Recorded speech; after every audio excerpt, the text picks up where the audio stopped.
Hello there, dear Spellweaver community, and welcome back to another episode of Spellweaver Ranked. In the last video, Spellweaver related video, we had a little bit of fun with the Chalice control deck by Z-Moon. If you haven't watched that, definitely make sure to check that out, because that deck was awesome. But you know, as I said in the video, I was a little bit afraid to actually use it in Ranked. Wasn't sure if it would actually work out as well, because the deck has its weaknesses, I would say mostly against Rage, so I decided to make a couple of friendly matches, but today we're gonna change that. We're gonna hop back into Ranked, and today we are actually gonna try out a deck that I haven't played so far, and that I actually didn't even have in my list, but it's Enoch Zombies. Played by, let me check that real quick, I think I made a little bit of some adjustments. Yeah, by Kamziant. The latest winner of the majors, by the way, was Stanel, and Kamziant also, but you know, Stanel also used a zombie deck, but I think he played Nepharus. And then, you know, I skimmed through the tournament deck lists, the deck that were played, and there were two zombie decks basically. One utilized Nepharus, and one utilized Enoch. And I think Enoch actually makes a little bit more sense because, you know, I'm a fan of healing. And I think because with zombies, you know, the reason why I didn't make a zombie deck, by the way, is because zombies are just, it's a little bit like elves in Spellweaver. You know, they are really straightforward. They are easy to understand. But it's just not, you know, I like it when you trigger stuff and when cards have like special effects. And zombies are just really straightforward, and I didn't really like that, but we're gonna see. And also, we try to amass, obviously, a huge amount of zombies. And how do we buff zombies? Of course, if we sacrifice one of Z zombies, and then with the like we sacrifice one and then buff all the other ones, and that sounds pretty awesome to me. I don't know about you. And also, if we have like a large board of Zomzoms on the field, we can also use Enoch to gain some life back as well. So I think Enoch makes a little bit more sense, whereas basic Nepharus only slows down one enemy creature, which is not really necessary if we have like established a whole board of zombies basically. But I digress, if that's the real word. So we're gonna play Enoch Zombies.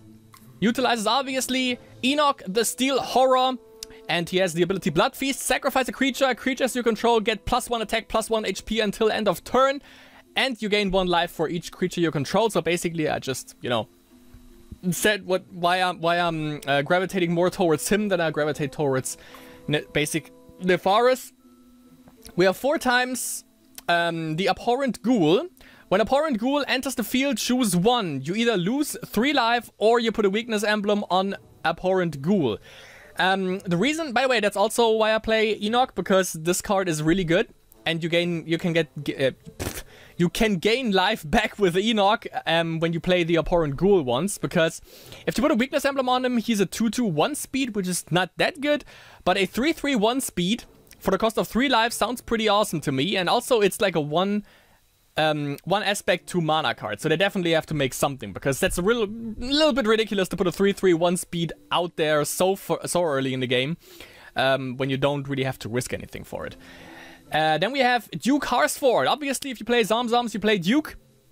And his ability is when Duke Harsford enters the field, return up to X zombies from your graveyard onto the field with a weakness emblem where X is your corruption level. So if we have like 3 corruption levels, maybe we want to utilize 4, we'll see. When we have 3 though, we can summon 3 zombies back onto the field. If a creature with a weakness emblem would die, put it on the bottom of its owner's deck instead. And the beautiful part about this is that his other ability, when Duke Harsford dies, you may pay 4 life to return it onto the field with a weakness emblem. So it's a 3/2/2 speed, and of course it also brings a couple of Zomzoms with weakness emblems with him as well, which is pretty awesome. Even though 4 life is a little bit much, but you know, Enoch, we just use Blood Feast, get a bunch of life back. Also because, you know, ideally if we have 4 corruption levels, we summon 4 zombies, and if we sacrifice one of them, and if we have Duke out, we have 3 more zombies, so that's 4 life back, so doesn't really hurt us that much. It's math. Sun. It's math. Then we have the Flesh Sculpture. When another non-summoned creature you control dies, you die for real, summon a zombie legionnaire onto the field. Usually this thing gets removed pretty early by everything in the book. Assassinate, Noxious Fumes, not Ray of Righteousness, but pretty easy, like also Fireball, and makes sense to get rid of this. Usually you put it on the back burner, not on the front line, so it can't get attacked. Makes sense. Then the Undead Necromancer, also a card that you have to play with zombies, because other zombies you control are deadly. You can put them on the front line because it has 3 HP, but since it makes all zombies deadly, and it can get removed by Fire Blast, and if you play Duke and you have a bunch of zombies out, they have a weakness emblem, they are 1/1s, and you have Undead Necromancer, and the enemy uses Fire Blast on him, he kills him and all the other zombies on the line as well, so yeah. Also, as I said, it makes everything deadly, so might as well be on the safe side and put it on the back burner on the support line. Then, we have the Necromantic Cult, a card that I really like. I really like this one. Whenever another creature dies, so either the enemy's or yours, you may pay one mana to put a Might Emblem on Necromantic Cult, and you remove a Might Emblem from Necromantic Cult, and an enemy creature gets -1 attack, -1 HP until end of turn. Basically a Plague Vermin on steroids, because you don't really have to pay anything to activate or to trigger, to remove the Might Emblem from him in order to put a weakness emblem basically on the enemy creature, which is pretty awesome. Then we have Succubus 3 times flying. So it's on the support line. It's a 3/3/2 speed. When Succubus enters the field, the enemy hero loses 3 life and you gain 3 life. Basically a free fireball with a little body block. As spells, we have Word of Pain. Select a creature for each of your corruption levels, put a weakness emblem on each of those creatures, and you draw a card. And it's a 2 mana, 1 aspect card. Pretty good, pretty legit. Consume Spirit, which got nerfed a while ago. A creature gets -X HP and another creature gets +X attack until end of turn, where X is your corruption level. Before it was also minus attack and +HP for your creature, so they nerfed that a little bit, but still a pretty awesome card because it buffs your card as well and basically kills an enemy creature. Like, if we have 4 corruption, as I said, ideally we have like 4 aspects out, and then it's like -4 HP and +4 attack for one of our creatures, which is pretty good. 1 Hands of From Beyond. Since zombies are pretty slow, we definitely need one of those. Enemy creatures get -1 speed to a minimum of 1. So yeah, like basically if we play like against nature, they have 3 speed creatures, so we can't really deal with those and they just get 3 beats in. So we use Hands From Beyond and get them down to 2 or 1 speed. So I think they also stack, by the way. We only got 1 of those though in there. Spoils of War. If 3 or more creatures died this turn, choose 1. Either draw 3 cards or summon 3 Enchained Souls onto the field. I like Enchained Souls, I gotta say that. But also we can use these Enchained Souls, obviously, for Blood Feast, which is ideally the plan. Tombs of the Damned. Definitely something that you have to have in a zombie deck 4 times. Because, yeah, when Tombs of the Damned enters the field, leaves the field, and at the start of your turn, summon a zombie legionnaire onto the field. Self-explanatory why you need that. Suffocate, which got reworked. Each creature gets -X attack, -X HP until end of turn, where X is that creature's speed. So it deals with fast speed creatures, and zombies are generally safe from this. Because, as you can see here, zombies have 1 speed, and it deals damage equal to the speed of that creature. Like, to the whole board. And since it only has 1 speed, it gets -1, -1, so it's still on the field as a 1/1. So it survives that turn, which is pretty legit in my book. Haunted Cemetery. The next time an enemy creature dies this turn, summon a zombie legionnaire onto the field. Also self-explanatory. Sanctum of the Void. Just awesome. Might be one of the best removals in the game, I'm gonna be honest with that. The enemy hero sacrifices a creature. Yeah, I like it. And of course, 17 Corruption Shrines. We might actually go down to 16 because, you know, then we have exactly 16 cards. Because, yeah, I definitely made some adjustments there. But yeah, that's the deck. And now let's see if that works out as planned. By the way, we have a rating of 953, as you can see, a little rhyme there. And we are ranked at 359. So we have 359 with 953 rating. Illuminati confirmed. So let's see how it goes or if it actually works in ranked. Should be, because zombies are established. And we probably are gonna run into nature, and I'm gonna hate it. But yeah, we'll see how it's gonna work out in game number 1. Game number 1 against Scarabeus. It's not the best, so let's draw again. That's better. We have an abhorrent ghoul that we can play right away. And also, what the frick though? Also, we have tombs, so that's always a good start. I'm not gonna go for the abhorrent ghoul next though, because the 3/3 is pretty sweet. Also play against Enoch, and it's wisdom corruption, I assume. Would make sense. Yeah, let's go and lose 3 lives so he doesn't have a weakness emblem. Beats. 2 more turns and we can play Tombs. Or the Undead Necromancer. But I would gravitate more towards Tombs though. For now. For now at least. Okay, with Wisdom and Corruption he has some really severe and annoying removals that we're gonna have to deal with potentially. And we'll see. We got some beats in at the moment, so that's good. 1 aspect, 2 mana though. So we might start up revving something. Down to 30 health though. It's the power of the abhorrent ghoul. If you don't deal with him, he's gonna hurt badly. He's gonna hurt you badly. Okay, yeah, put down your unstable reactor or whatever you have. Kinda see that shit coming. Also still has the spark. I think that he's gonna use it soon. Could be milling actually, couldn't it?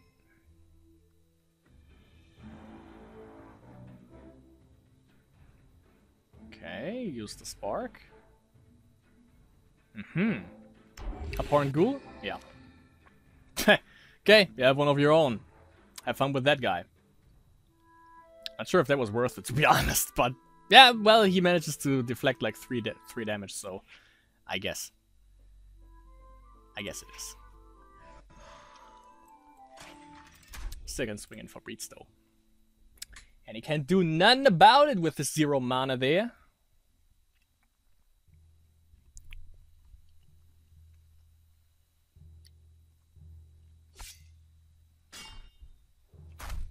He also could have blocked with the Nightbringer, but I guess getting rid of the abhorrent ghoul is better for him. Potentially might be. Also, next turn, all of our Zamzams are going to be deadly. That sucks a little bit.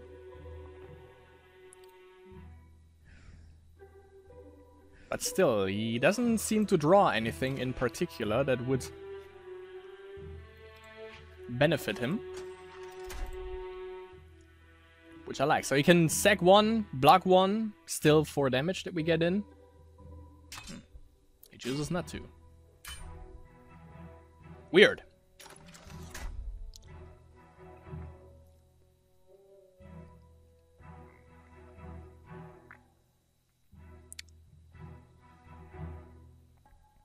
Oh, I should have, yeah. I should have moved back this guy, but he's not gonna die. Unless he has Noxious Fumes and then sacks 1 and runs 1 of these girls into him, then yeah. Then yes. But so far, it doesn't seem like he drew anything that would do something for him, so might be safe.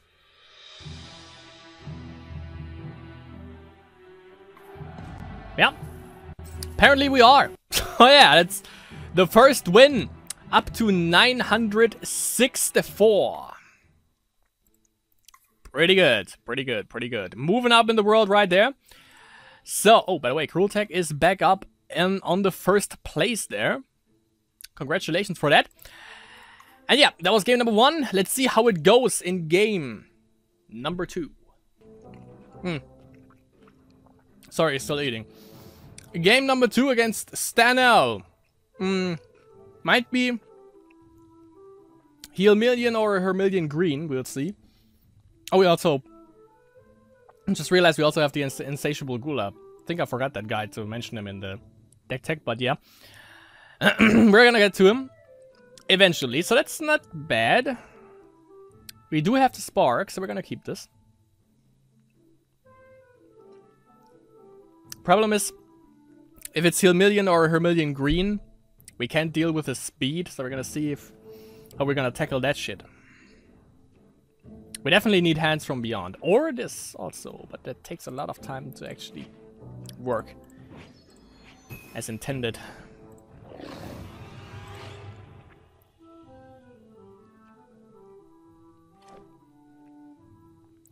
That sucks. Not gonna attack there.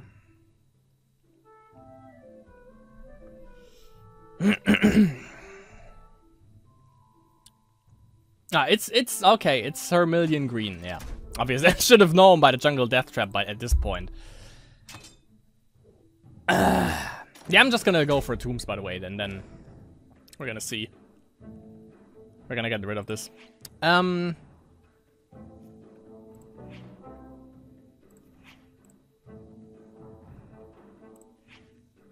Or get rid of it this way, because we have some of those still. We have some of those left. This guy though, no chill.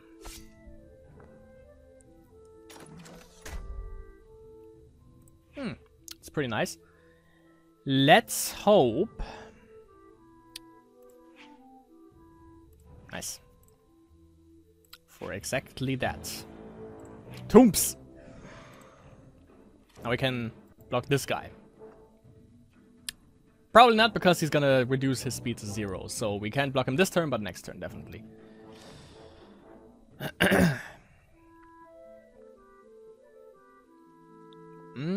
Yeah, we can also play Flesh Sculpture and this dude next turn, so... Good times, but I think before that we're gonna lose against this shitty deck. God, that's what I'm saying, you know, freaking nature and their speed only deal with the drugs.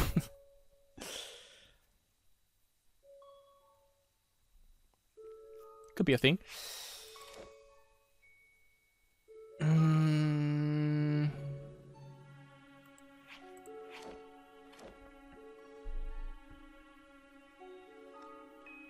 It's 8 damage next turn, and we can't block any of it.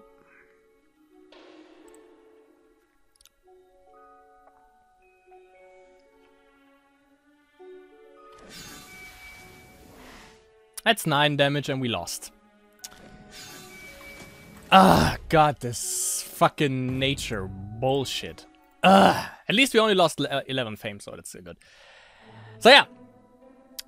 No chance against freaking green, as I anticipated. Maybe I just played it badly, but yeah, maybe I need to tweak this thing a little bit, because we just can't deal with the speed. Of course, that's where Nepharos comes into play, but he can only slow down one creature to 0 speed, I think it was. So we can only block 1, so I don't think it's that big of a deal. So I just think that Enoch works better in this regard. But yeah, we're gonna see how it goes then in game. That's also, by the way, why I freaking hate zombies, because you know, you just can't attack anything and you get blocked by everything in the book. But yeah, that was it for game number 2. Let's see how it goes game number 3. And I dare you, game, if I run into this guy again, I'm just gonna have to lose again, I guess.